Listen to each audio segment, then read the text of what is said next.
turn me into fertilizer.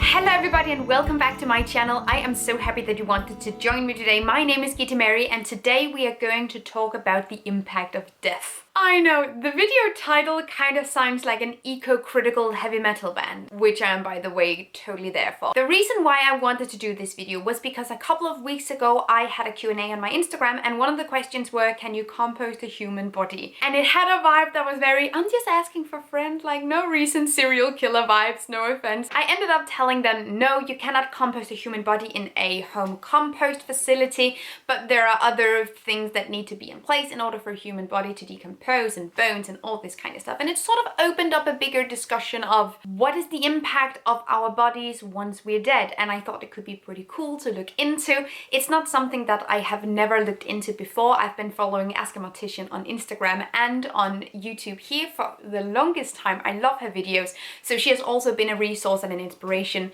for this video, so thank you so much, Caitlin. You're super cool, and I hope you see this video. I don't know if you do, but if you do, yeah.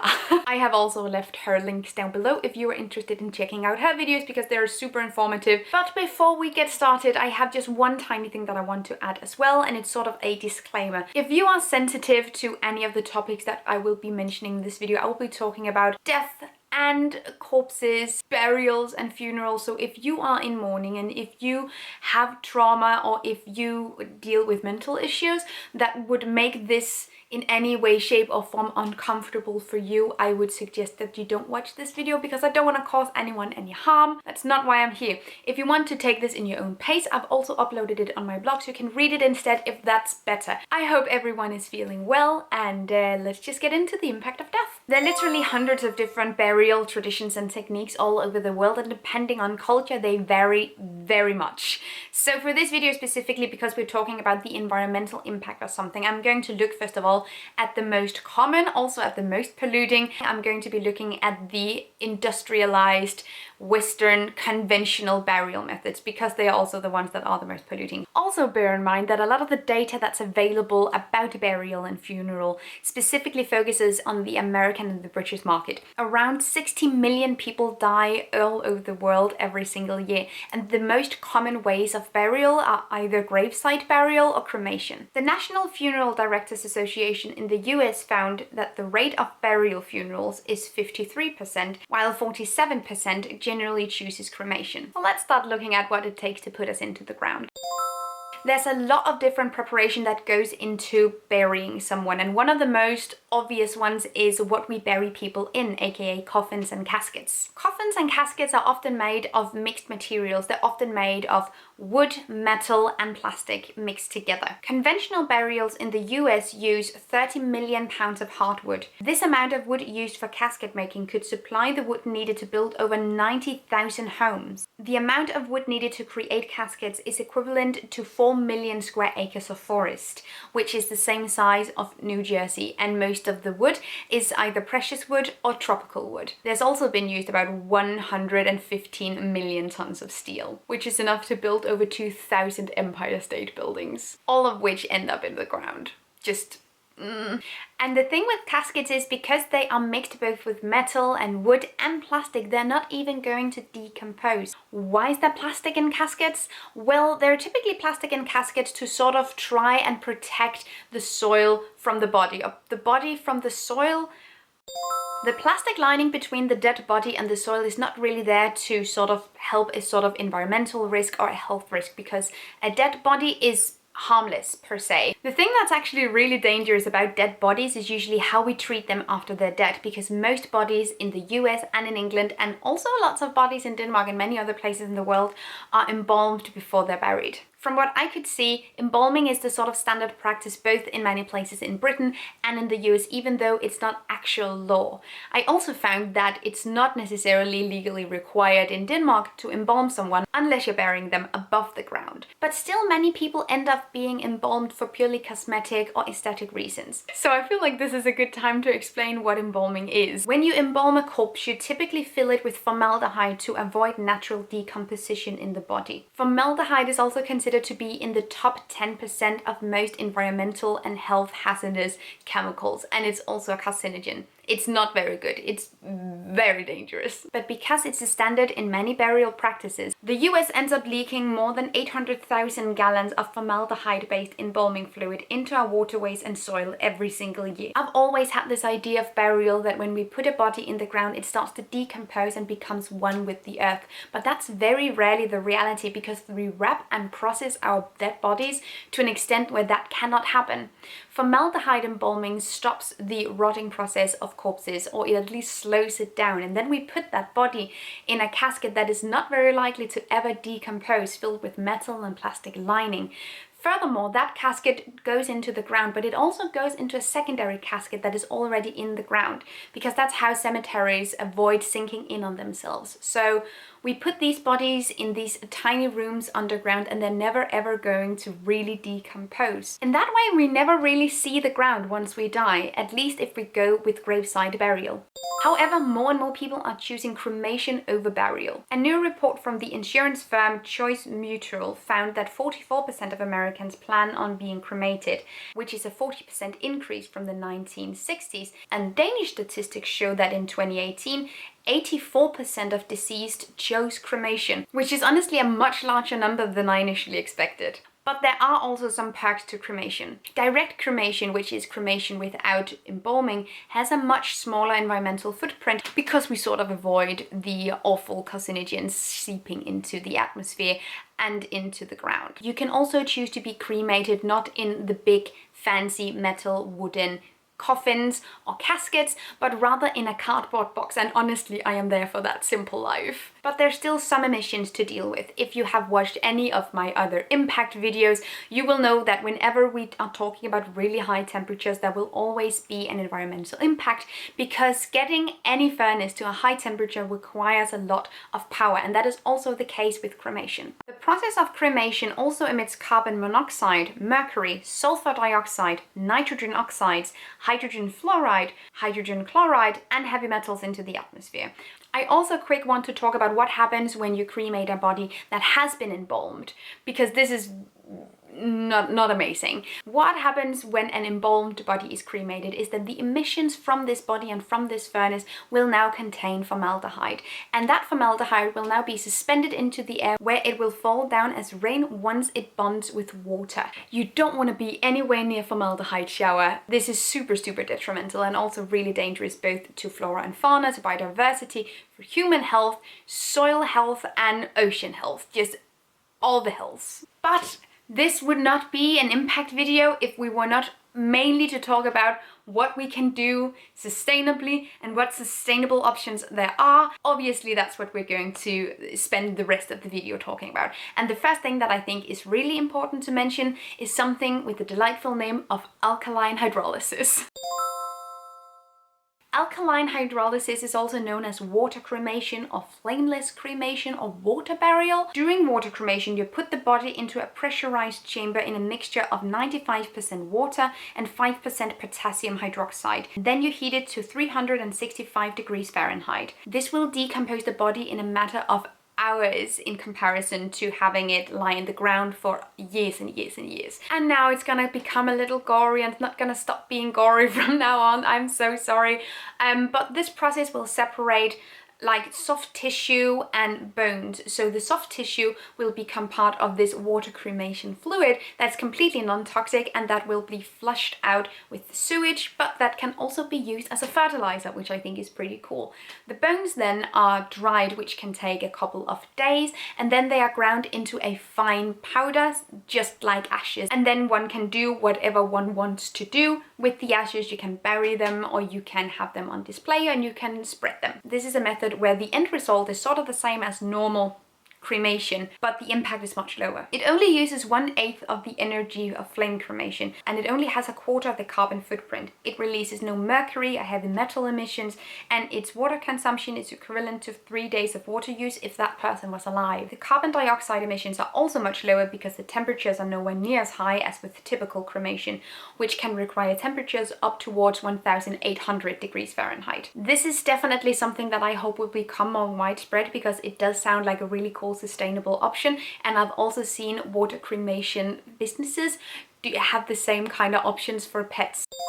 The next option that I think is important to mention is donating your body to science, and there are a couple of ways of doing this. One of them is body farms. At body farms, forensic scientists and anthropologists follow the body's natural decomposition and make great discoveries that can help the world of medicine as well as criminal science. You can also donate your body to medical schools for research and training. It's definitely more sustainable in the way that you will be upcycled, repurposed, and I kind of like that idea. On a similar note, but not really, but still kind of, you can also sign up as an organ donor, which I think is a really good thing to do as well. It's not necessarily a sustainable burial thing, but I think it's a good thing to do. I have a little card in my wallet that says that if I am to die all of a sudden and unexpectedly, people can use my organs and put them into someone else, and that is completely okay with me. I'm not gonna use them anymore, and I am all for recycling even my own body parts. If you haven't done this, I would definitely recommend looking into it and getting signed up as well. Then there's the thing we all came for, natural burials, which is not very widespread, but I really think that it should be. Around 4% of all Americans choose a natural burial. And natural burial is a little bit of a weird term because natural can mean a lot of different things and is often used in green marketing and greenwashing. But what is specifically meant here is that the body gets to decompose outside of a cemetery simply just by being put in the ground, where all of these things, the big casket, the embalming, the cremation, all of this stuff does not happen. You simply just put the body, clean as it is, into the ground. And there are a couple of ways of doing this, and there are a couple of natural cemeteries available. So this is something that we have to look into in our own local areas to make possible in situations where it would be necessary.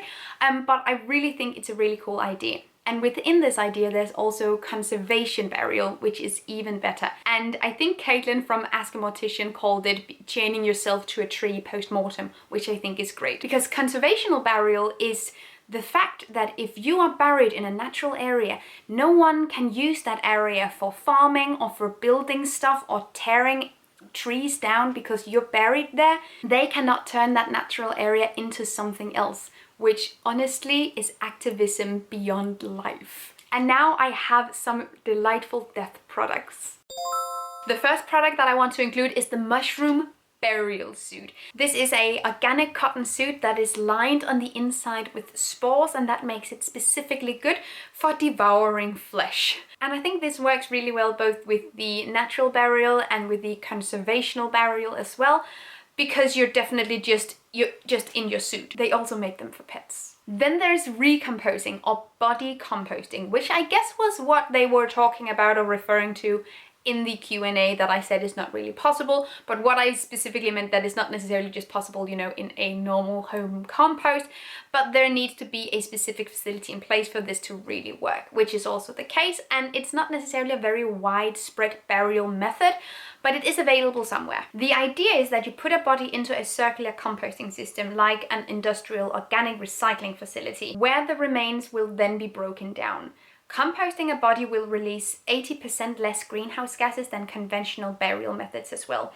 And there's this Swedish company that submerges bodies in liquid nitrogen and then smashes them brittle. I know this is going to sound a little bit gory. And then makes a fertilizer that supposedly should be really, really effective and good.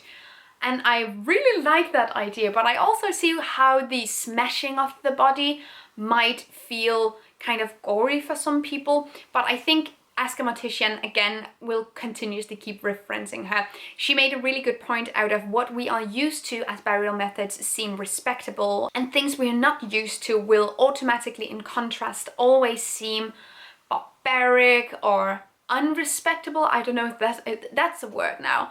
And just indecent, and they aren't. She referred to how some people today are against alkaline hydrolysis or the water cremation, but they use the very same argument that people used against fire cremation back when that was not yet a norm, and now that it is, we sort of moved further into new methods that are now not the norm.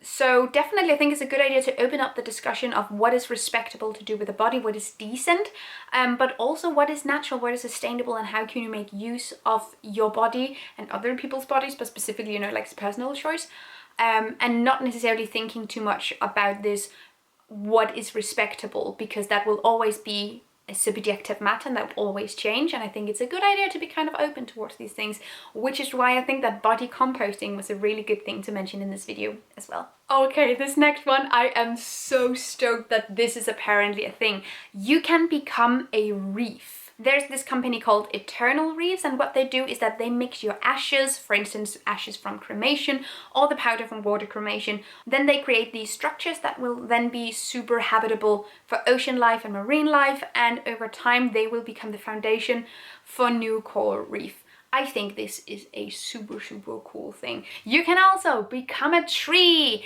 This is one of the things that I feel like is the most well-known option when it comes to alternative sustainable burial, and I've seen quite a few of you ask as well if this is something that is sustainable in the long run, is something that is realistic to implement or incorporate into what we already think of as funeral burial traditions. But I think this is a super cool idea because it can sort of be practiced in many different ways. Some companies like Capsula Mundi, and there's also, I think it's called the buyer's urn, but you put them into this capsule, this environment where the nutrients from your body will then be used to fertilize a tree sapling on top that's planted right on top of your body, and then the nutrients from your body will be transferred into that sapling and you will become nourishment for that sapling, and then there will be a tree. Then we can sort of move into this idea of not having stone headstones but rather having trees instead. I think it's an amazing idea. You can both incorporate this tree aspect into burial, both with and without cremation. But I think it's a really, really cool option, and just searching quickly online, I can see that tons of different companies that are trying to experiment within this realm. I love that. I think it's so good. Then I just found companies that specialize in sustainable, biodegradable coffins and caskets. And these are amazing. They make them out of locally sourced, sustainable and responsible wood, but they also make them out of wicker or bamboo or banana leaves or, you know, different kinds of natural materials that are completely able to break down. They also make urns, but it's super, super cool. I think this is so nice. Like, look, oh, this is hashtag zero waste burial. And lastly, you can actually get some use out of your casket before you die. This designer called William Warren made a casket that's called Shelf for Life, which is a shelf system that you can then take apart and put together as a casket. Anyway, it doesn't seem super available and there's no pricing or anything on it, so I don't think you can order them from him. But he is encouraging people to make them themselves, and there are different measurements and stuff on that website. I think it's super, super cool. The idea of not using resources solely for the purpose of putting them in the ground and not ever seeing them again, I think is great. You can actually use those materials for a long time before they end up there. That was it for my video. I hope that you liked it. I hope this was helpful or entertaining or educational, any of those above, or maybe just, you know, a good pastime. I really enjoyed making it, and all the sources and links and resources are down below, so if you want to check out any of the brands that I mentioned or any of like the facts that I mentioned, it's all down below. You can go check it out. Thank you so much for watching. Please remember to subscribe to my channel. That would make my day, and give this video a thumbs up and leave me a comment if there are any questions or something you want the answer to. Let's talk about it together. Thank you so much for listening. Have a great day and take really good care of yourselves. Until next time. Bye! Thank you so much for watching this video, and also a special thank you to my Patreon supporters. You guys help me create green, zero waste content, and I love you guys. You can find the links to my social media accounts down below and the link to my Patreon on this screen. Bye!